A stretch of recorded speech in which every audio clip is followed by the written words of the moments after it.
Age-Futurism, to me, I mean, I spent a whole career in gerontology and a whole career where we're reactive. We're just reactive all the time, instead of spending our time and resources being proactive. How do we not have a future where people have to be in nursing homes? And so that, I think, is also an opportunity for people to come together and say, well, what could we imagine together in the spirit of equity and humanization and liberation?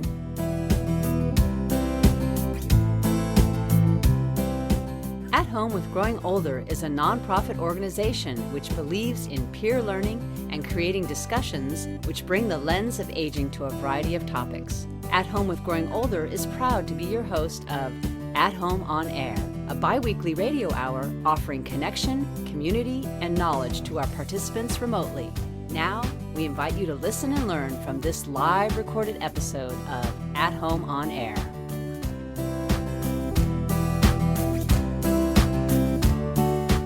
Welcome to another episode of At Home on Air, conversations that matter for the quality of the experience of later life. I am Susie Sterder. I'm an architect and also have the pleasure of being the executive director of At Home with Growing Older, the learning community on aging, and the producer of this program. Our guests are Norma Thomas and Raina León, a mother and daughter team, and as I have learned, lifelong collaborators. Welcome to both of you, and thank you so much for joining us to talk about how Afro and Age-Futurism might help us to imagine a better future for all elders. Before we start, I wanted to remind everyone of our format. We'll talk for about 30 minutes, and then we'll open up the conversation for audience Q&A. Thank you again, Raina and Norma, for joining us. Raina is an educator, writer, emerging visual artist, and much, much more. And Dr. Norma Thomas has been a dedicated social worker and leader in the field of gerontology for over 40 years. So we have two mighty people in the room. What's interesting to me and what's wonderful is there is so much effort today to connect generations for a better future. And the two of you have done this for a long, long time. So thank you for demonstrating this intergenerational successful collaboration to us. So let's jump into the questions. Raina, I have learned that you're a Trekkie and you love science fiction. And science fiction sometimes predicts a way of living. Is your love for science fiction linked to the vision of Afro and Age-Futurism, which you and Norma have laid out? And if yes, tell us a little more about this. In answer to your question, my mom was the person that actually introduced me to sci-fi in literature and television. So I grew up watching the original Star Trek on the reruns and imagining that future, which is actually not so distant. And of course, the only Black character was Uhura, but brilliant character, right? Who is a communication specialist, someone who is bringing cultures together. And without her, nothing actually would happen without like devastating war. She brings it together. As far as representations of Blackness within that world, but also within science fiction, there weren't many. It wasn't actually until I encountered the work of Octavia Butler that I started to be like, oh, well, thinking about the connection with afro-futurism in particular. But science fiction, speculative fiction more generally, allows us to also explore social ills. And that's one of the things that I think is one of the great cores, is that the challenges of today, the present moment, they exist in the future. It's just enabled by technology, right? And so part of the work of science fiction is to engage in that and say, well, what's going to change in this? My mom has also introduced me to like outer limits and those kind of things too. All of that comes into conceptualizing what the future and what the present leading into the future should hold for intergenerational conversations, the conversations that my mom and I have all the time, and what we imagine together for what that intergenerational landscape looks like. Bell Hooks tells us about march to center theory, where we're thinking about those who have been historically marginalized and how can those folks be actually centered in our need, whether around those who are of different generations or ethnicity or ability, whatever it is. And for me, that connects to a real concern stemming from philosophy. How can the technology, how can the advances, how can the things that we don't even know that we have yet support that centering, that recentering? So yeah, in answer to your question, yes. Science fiction definitely influences the visioning that we have. You wrote this article, you two together, and when I first read it, it piqued my curiosity because I was curious, what is this connection between Afro-futurism and age-futurism? As I went deeper into the article, I understood it more and more, and Afro-futurism, which visualizes a future where people of African descent are liberated fully and integrally as part of society with full equity. What does this concept, the concept of full equity and fully liberated and an integral part of society, how does this sort of help us and translate into the concept of age-futurism? When I was first reading about Afro-futurism, I think age-futurism instantly popped into my head. It's more than the technology. It is essentially just imagining a future that becomes what you want it to be. And so the Afro-futurists started to do this looking at science fiction, but I've read articles that people consider the Underground Railroad, for example, an example of Afrofuturism. There were people who took the technology of the day and looked at it in terms of liberation and freedom. And so they imagined a world where people were free, but using the technology of the day to imagine that. Age-futurism to me, I mean, I spent a whole career in gerontology and a whole career where we're reactive. We're just reactive all the time instead of spending our time and resources being proactive. We have people who need services. So how do we get them services? How do we not have a future where people have to be in nursing homes? How do we have a future that a nursing home, and there's been some attempts to do this, that they are homes and not sterile places, that they are really homes where people get the services they need? How do we envision a future where if you need services, you get 100% of them in your house and you don't have to go anywhere if you don't want to? I mean, again, I've spent a whole career being reactive to long-term care needs of older people versus being proactive about how do we prevent all of this and how do we fully integrate people in society and that folks are not segregated. Even in some ways, a senior center is segregated, a nursing home is segregated.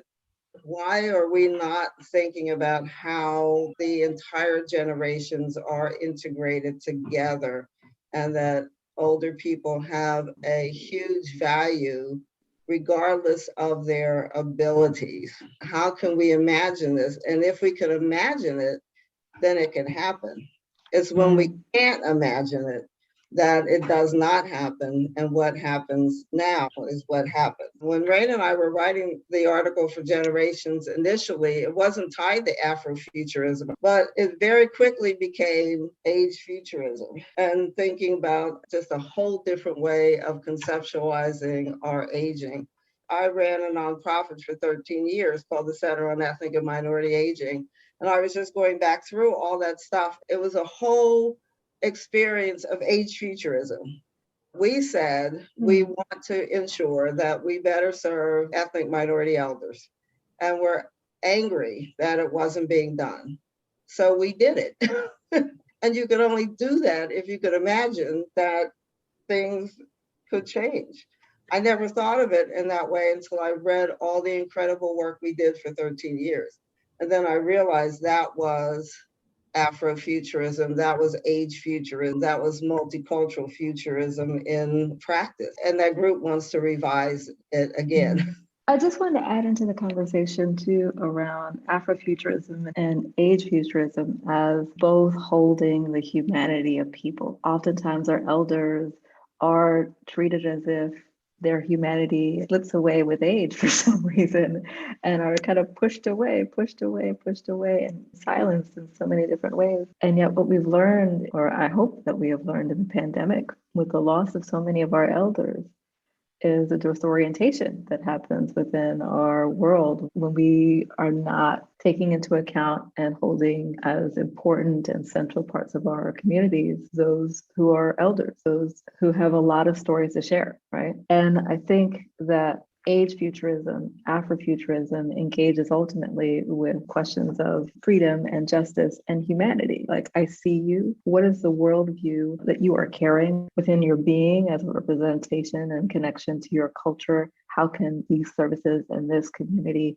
be wound up in support of that wholeness? And so when we were even conceptualizing, well, what does this look like in practice? Well, yeah, it looks like perhaps interviews with our elders that are now an augmented reality. It looks like connecting with schools so that schools go around the neighborhood and talk with their elders about, like, oh, do you remember what was on that corner over there or that corner over there? It's not just the bells and whistles. It also is creating a particular community structure that doesn't segment, that actually allows for more circling and interconnectedness and intergenerational work.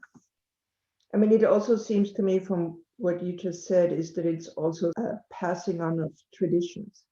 And that's super complicated, right? Like, especially drawing from Afrofuturism, thinking about the legacy of slavery and folks who identify as African American, having that wall, the wall of perhaps getting as far as your grandparents or your great grandparents and actually not being able to push back any further than that. And the liberation and brilliant practices of those who struggle to survive so that we in this time can dream and do and relax and have naps, all the things that they were not able to do because of their bondage. The brilliance of their technology was to also create networks of kinship that defied just blood relationship. And I think that even that is wisdom to take from Afrofuturism as well as the history that informs it for the future, that our networks do not have to just be bound by kin, actually like blood relation, but thinking about how are we dependent upon one another. We all are, whether in our neighborhoods or globally. We know that right now, especially with the war that's happening. Geopolitical issues, we know the impact on inflation, on food prices, and all sorts of things. And we know that very locally too. You know, the effect of morale when the pandemic was just beginning and folks are singing from their doorsteps. At least that was in my neighborhood. You know, that keeps up the morale when your next door neighbor, like every week on Wednesday at 4:00, everybody's singing from their porch, right? Like that connectedness and commitment to, yes, it is a hard time and we will get through together.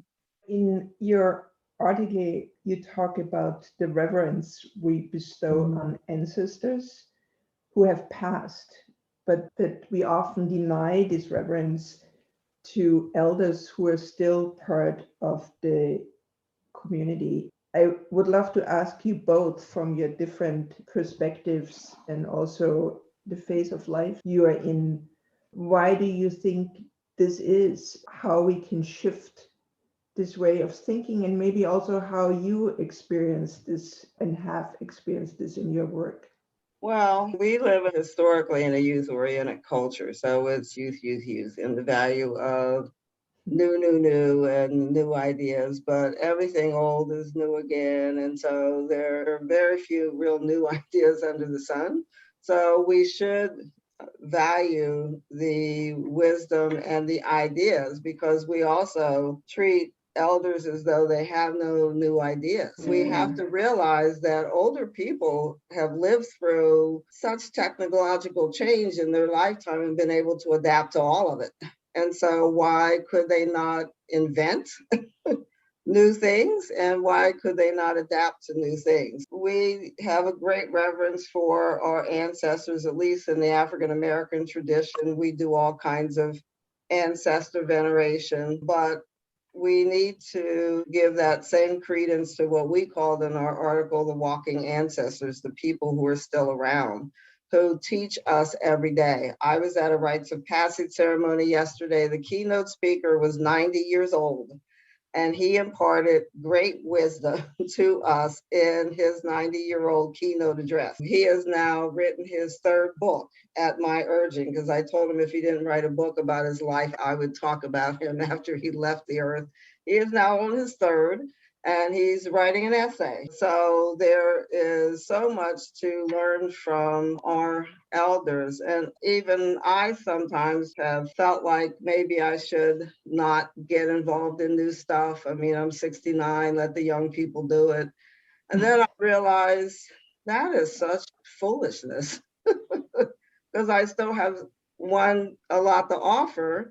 Two, people can benefit from what I have to say. And three, there's just new ideas that I have every day. It's good to pass on that legacy to other people. Our elders have so much to give. A meeting that we had at the Center on Ethnic and Minority Aging, one of the members brought their mother, and their mother clearly has had severe bouts of dementia. And she started talking in the meeting as we were trying to come up with an idea for our conference. We couldn't come up with an idea to save our lives. And she started talking, and she's talking, and she's talking. And the more she talked, the more we started writing. And I said, I think we just came up with the theme for our conference, because what she said was she was a retired nurse. And it just hit home. It was like, well, bring her to the meetings, because we need her. It took a while to get to that point, but she had a point to make, and she made it in her own way, and we had the theme for our conference. So everybody has something to offer.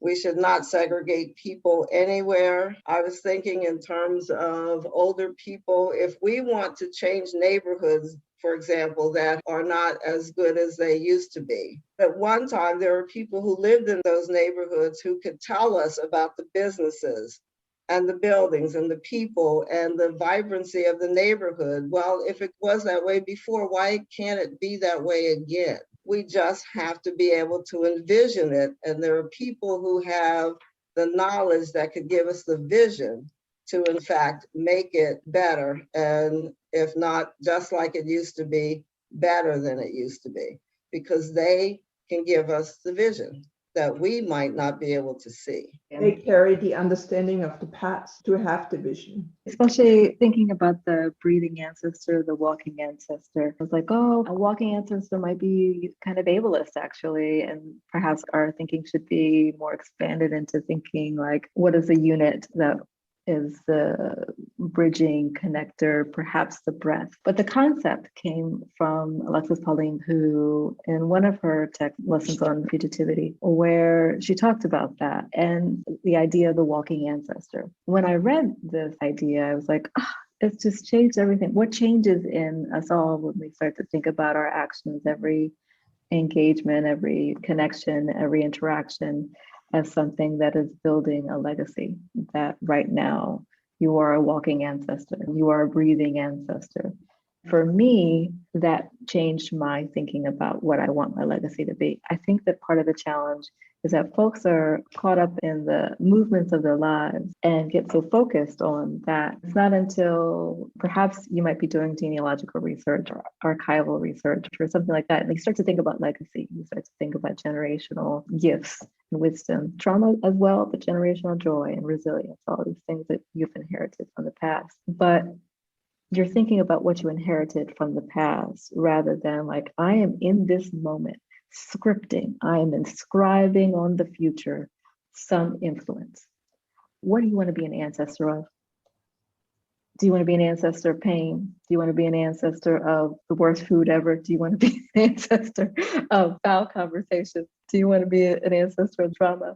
I want to be an ancestor of joy and connection and healing and innovation and hybridity and experimentation and play. Like that's the kind of ancestor I want to be. And so if I want to be that kind of ancestor, I got to be that right now. And when thinking about communities, right? A few years back when my husband and I were looking at houses, the house that we ended up getting had 3 steps to get into it. And I was like, yo, Mateo, I don't know about this house. It's got these 3 stairs getting into it. And he was like, right now, stairs are not a challenge and it's just fine. Like if we have to, we could put a ramp this way. And I'm like, yo, my whole life, I've been around gerontologists.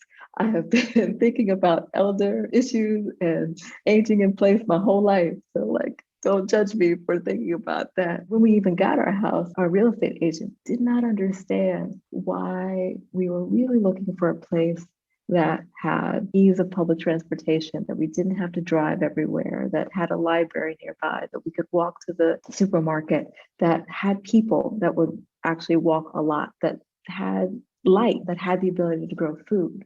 All of these things that we could continue to keep active within our home and our environs. She just didn't understand. She was like, oh, you can get a house in the Oakland Hills over here for that same amount, but like huge. I'm like, yeah, but we'll have to drive everywhere. Right now we can walk, we can go to the cafe and so on.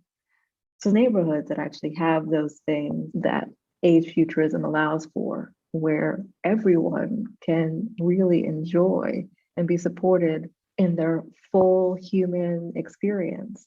But our structures are such that that's actually not a priority even in one's thinking oftentimes. And it's like, okay, you're just gonna live in the comfort of this particular community, but once you get to a certain point, there's another space for you.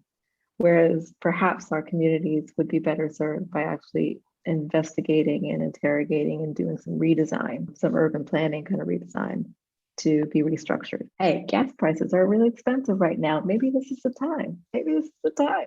It's so interesting that you created this bridge to homes and housing in neighborhoods. On May 26th, we have an environmental geographer who does exactly this. She's studying neighborhoods and interviewing people in neighborhoods to figure out what are age-friendly environments and what are environments that enable people to continue living there. Like you just said, it's not just the home, it's the closeness to transportation, etc. It's also, the coffee shop around the corner. People can sit forever and talk, or the little bakery where people recognize you when you walk in. I think this awareness and what you just said is eminently important for both Afro-futurism and age-futurism in terms of giving people the agency and the choice to live how they want to live at any stage. The example of the real estate agent who was completely oblivious to this kind of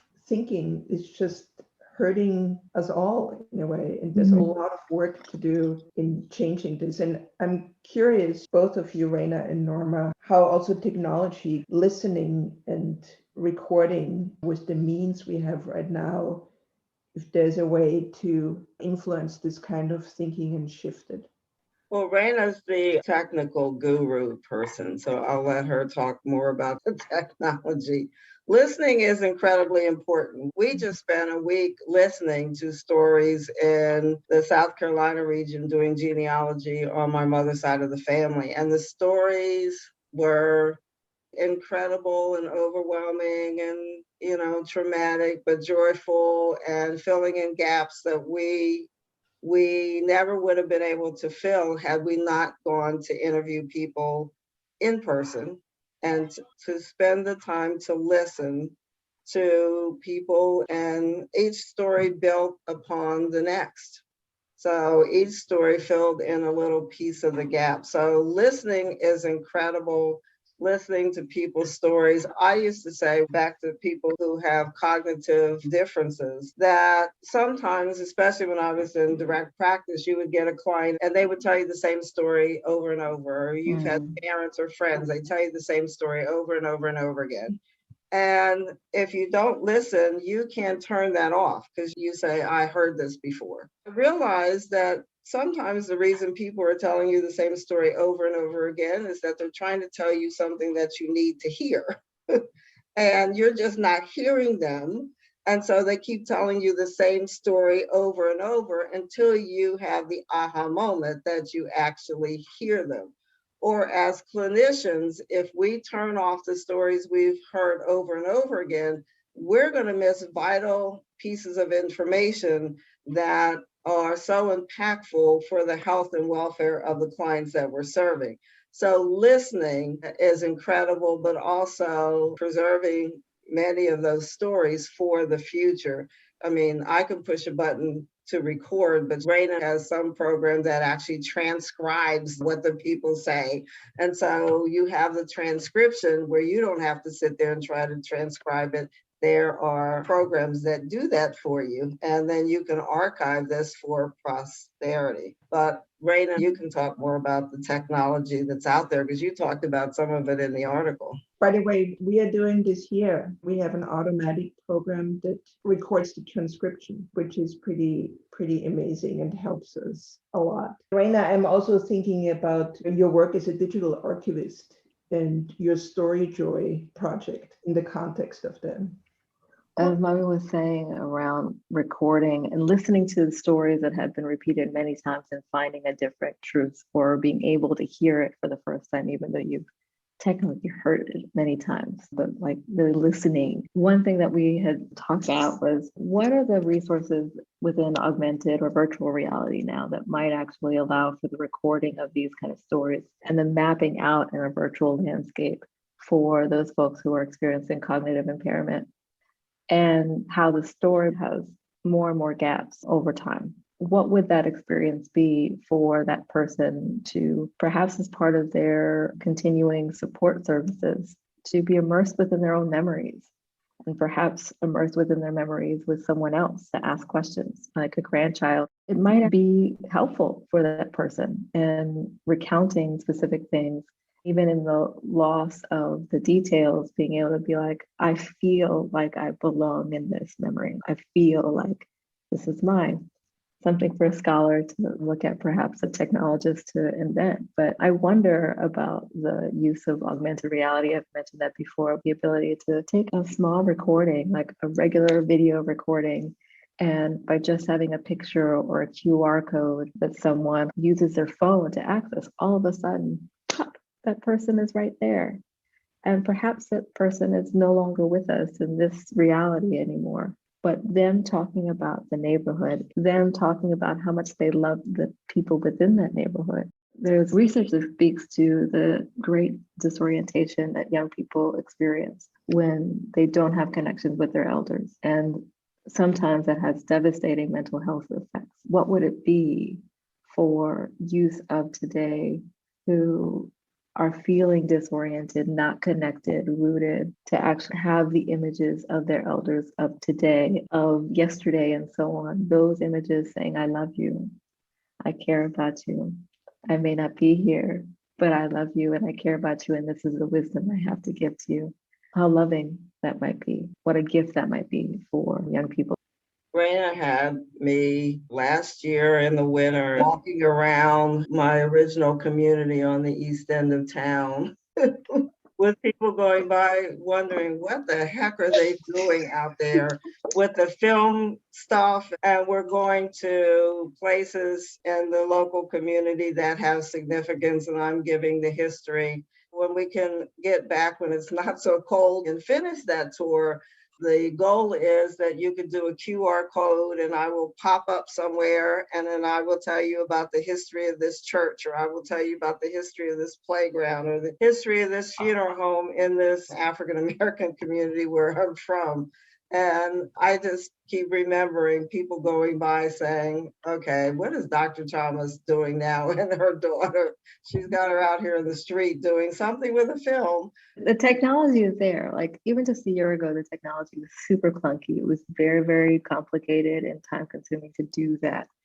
Now, Black Terminus is one app where it's Like I can do all of that within 20 minutes. The technology is finally catching up. The limitation now is only our imagination. And so that I think is also an opportunity for people to come together and say, well, what could we imagine together in the spirit of equity and humanization and liberation? Okay, we have a technologist within our community. How could technology help us to actually put that into effect right now? We don't have to wait 100 years for that. I think that's just such a great vision. In a way, the technologist becomes this very humanistic person who actually can help fulfill the way of a historian, or helps everybody to become a historian, which is a pretty fascinating view. Accepting this, like you said, there is no limit to imagination, and it sort of democratizes power. That's very cool. What was the name of the app, Raina? The app that I really like is called Black Terminus, and it's very focused on the Black community and preserving history using augmented reality. And so for those who are interested, check it out. It's super easy. You just have to have a video and a picture, and they link it together.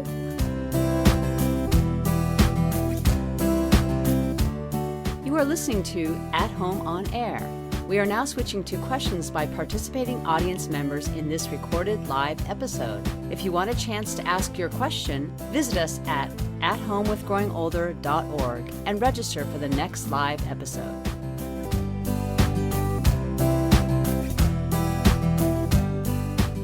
Some questions are about living in community versus moving in later life. Betty says, why do some choose to go to assisted living facility? They're feeling isolated and living alone in their home. Is this the main motivation for people? Is there a different way? Is there a way to not need assisted living anymore? Sometimes the world as it exists in many of our communities right now, there may not be any other option for an individual. So again, what could we imagine the future to look like? That there are other options. That if someone chooses that they want to be in an assisted living facility, that's their choice. But they had other options if everything they needed was available, or even if the assisted living facility was still connected to the community. If someone needs assistance, but they're not still isolated from the community that's around them. And so they're still considered an integral part of the community. If they can't get out, the community's coming to them. Can we use technology? I mean, now with Zoom and all of these things that we've become accustomed to, and many of our older adults are accustomed to it as well. If they don't know how to get on it, somebody can help them. I mean, we have conversations where our much older members are getting on. Their children are in the background getting them on. So we see the kids and they say hi, but they can use the technology. We have to imagine a future that even if you need a lot of care, that you're still not cut off. You're still not in this place where very few people come to see you, that now people kind of forget that you're even around or that you have a contribution to make, because all those folks who are in those facilities have contributions to make. And that's what we often forget, that they have viable ways to still contribute and be a benefit to all of us. But what happens is people go into a nursing home, they go into a facility, and except for, their relatives who hopefully are still visiting, they're not seeing other people. And so you don't get intellectually stimulated. You don't feel like you have anything to contribute. And truthfully, we all have something to contribute until we're looking up at sky and not ground, until we are no longer here. And if we've done things right, even when we're gone, we have stuff to contribute. I mean, I hope my mind lives on after I'm gone. Years ago, when I was in college, I had to stream for a school. And the school was such that part of the school was for elementary school kids, but half of the school was actually devoted to elders for a senior center, assistive care, apartments, with the idea that folks who had been former educators, community members who want to continue to be invested in the community, and this is the best option for them for their support, could also still be integral members of the community by being mentors, by sharing their stories with young people. However, folks like to be involved, maybe leading a lesson every now and then, or teaching folks how to knit, or teaching someone about a particular period of history that they lived through. And that's so weird, right? Like, have you ever heard of a school like that? Nah, it doesn't exist. But why doesn't it? Why isn't there that interconnection where folks across all sorts of backgrounds and ages and abilities and so on are in the same building all the time, sharing knowledge together? I think that that's also what age-futurism allows for, that visioning. Assistive care living could be an integral part of that community. Yes, I totally agree. My architecture thesis was called At Home with Growing Old. And I envisioned, actually, like you just said, elders live in buildings where the world comes to them. You know, some elders who are a sports fan, their apartments close to a soccer stadium, or people who are music fans. There's integrated buildings, part of all the civic amenities which we have. It's a vision. Who knows, if this will ever happen, but as you both say, it's worth having the vision and working towards it. When we talked about what kind of ancestors we want to be, Medina said, I want to be the ancestor watching over the children, which is a lovely, lovely vision. In terms of recording stories and listening to the voices of elders, Betty brought up a new project here in San Francisco, which is called 80 over 80, the storytelling project with elders in their 80s, which just got started. And I might also mention in this context that we have a teaching on aging, which is in person, but will be recorded on June 4th. It's all about sharing wisdom. It's called Elder Wisdom and Overlooked Resource in Trying Times. It's about figuring out how to bridge elder wisdom with bright young minds. Norma, you said earlier that we always have something to share and to contribute. Many elders sort of lose the confidence to do that and don't see their value anymore. I think that's the beauty in giving them the title ancestor. While we're still amongst you, to have the title ancestor seems like a title which bestows real value on this contribution. And Raina shared that you have some friends who are constructing their own community to be a community of friends. Some friends in the Bay Area who themselves are in their 50s, do not have children, and want to age in place with others who eventually they would also like to have some beers with every now and then, right? So what they've decided is to buy land in the Bay Area and do some container housing building, which are beautiful. Some of the companies are creating some very modern homes. And what they're finding is that it's actually far more affordable and attainable, and a possibility to share and split land between, friends and close family members to age in place together. There are more and more articles as well about that commitment, sometimes with folks who are sharing caregiving responsibilities for children, but also increasingly for folks who are sharing caregiving responsibilities for an elder within their community, or thinking about intergenerational communities and being very intentional. I think that's one thing, again, we've learned some lessons, or some have learned some lessons through the pandemic around interdependence and trying to create those places for flourishing. Should anything emerge again, folks don't want to be isolated in the same way. And so creating a community where you have like-minded folks, where you have your own spaces, and yet you also have a shared commitment to one another, can defeat that potential isolation. Yes, and my wish would be that every city facilitates this building and permitting department and becomes a resource and not an obstacle course. Auntie Louise says, this concept is so important. I am excited this team is speaking on it, putting it out in the air. Question: thoughts on how futurism becomes policy and it can impact our society? That's always difficult because you have to change hearts and minds. Again, we are very used to being reactive, and a lot of our money is in reaction, even though being upfront and prevention is cheaper. It's just cheaper than to wait till we have the crisis and we have to respond to and are reactive. So it is starting the conversation because, revolutions do happen, but change tends to be incremental. And so it is putting the ideas out there, but talking to some people who are at least open-minded enough to start thinking about doing things in a different way.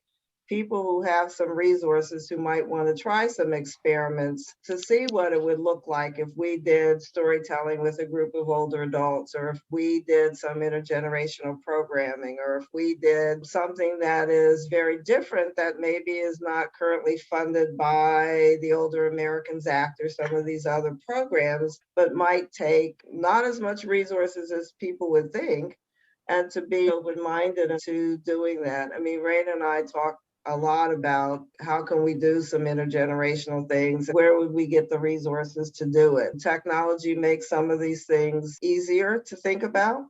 But again, it is longer term. It is changing hearts and minds. But the only way to do that is to envision that it could happen and do it. I can remember, Lois, when we tried to change hearts and minds about serving minority elders and hit roadblocks all over the place. And then said, okay, we'll just start our own organization. I don't think we knew what that meant. We didn't have any money, but we ran an organization where we changed hearts and minds. And people said to us, when you were on the inside, we didn't have to listen to you. But when you were on the outside, we had to listen to you. And so sometimes it is putting stuff out in the air and talking difference until somebody will listen to you. And then, you don't always do stuff through the policymakers. You do stuff around the policymakers. And I'm also in the space of like, oh, maybe we should have a policy brief and be educating our policymakers, or maybe we should enlist those within our networks to say, hey, you want to run a campaign? You want to be on that council?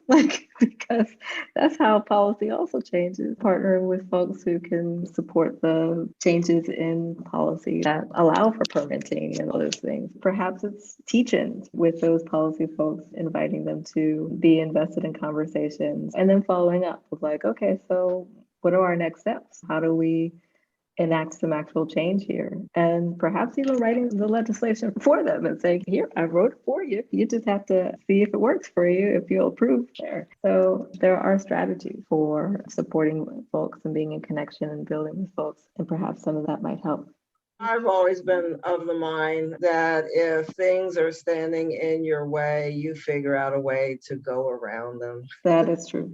I've done that more times than I can think about. You're a team player until you're not. And then you convince people to get on your team. And you do it with strategy and love and convincing and all kinds of ways.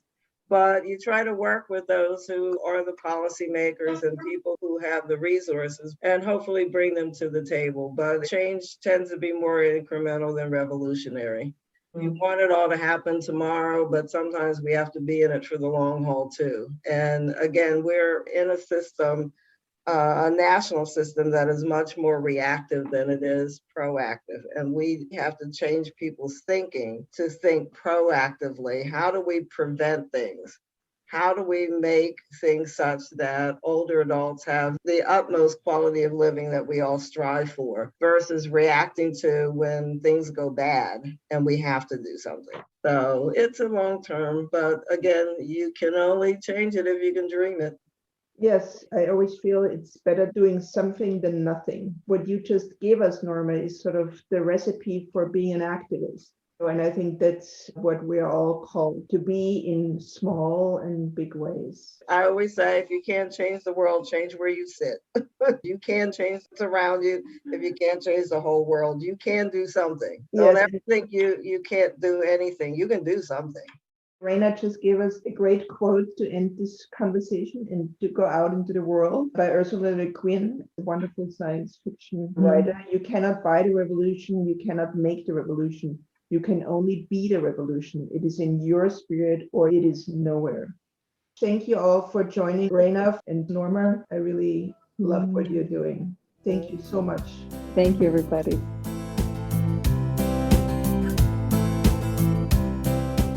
This episode of At Home on Air was produced by the At Home with Growing Older team. We could not host these conversations without the generosity of our marvelous and passionate guests and hosts. Thank you for sharing your personal and professional insights. Thank you to our live audience for your thoughtful contributions. To subscribe to this podcast and for more information, visit us at athomewithgrowingolder.org. Thank you to our sponsors, Rhoda Goldman Plaza, the jewel of San Francisco's assisted living and memory care communities, and the Walnut Foundation, a San Francisco family foundation.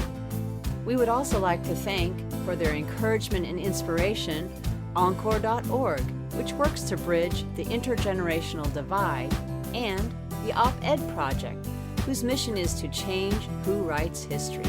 At Home with Growing Older strives to educate, inspire, and connect people across generations and disciplines to re-envision and improve the experiences of later life. Don't forget to subscribe and tune in for the next episode.